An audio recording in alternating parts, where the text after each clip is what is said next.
as you can see here, we've got a fairly big area here, and it's going to enable us in the future to be able to stock up on our beans.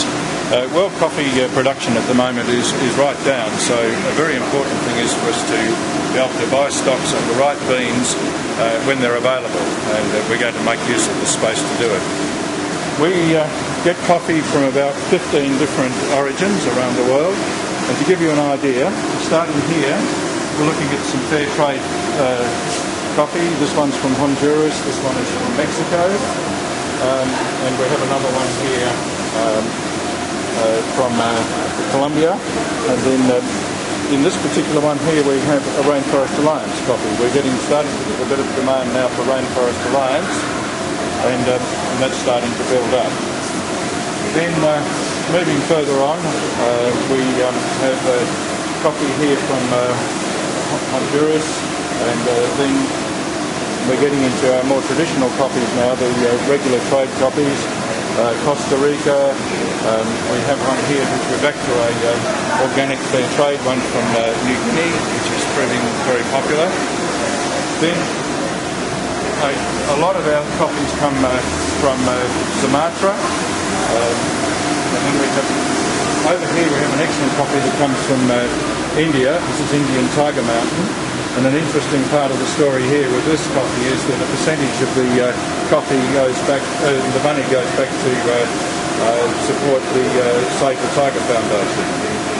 And then a well-known coffee region is Colombia, and we source quite a bit of coffee from Colombia.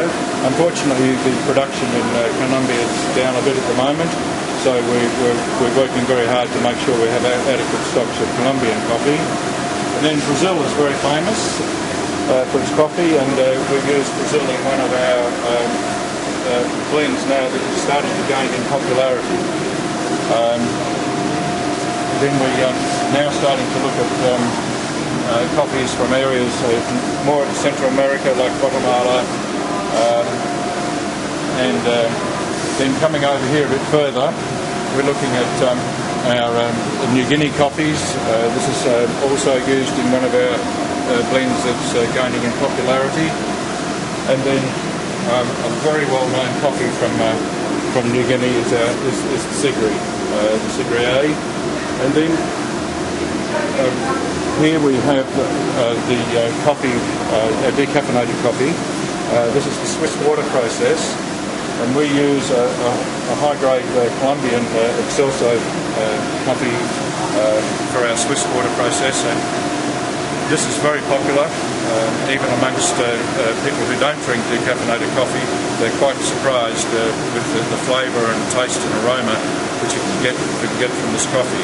The big thing about it is that it is decaffeinated with a water process and not a chemical process, and that we think is very important, and it's a big fit with our commitment to supporting fair trade, supporting Rainforest Alliance, supporting organic coffees, and of course this is a chemical-free process which matches our philosophy very well.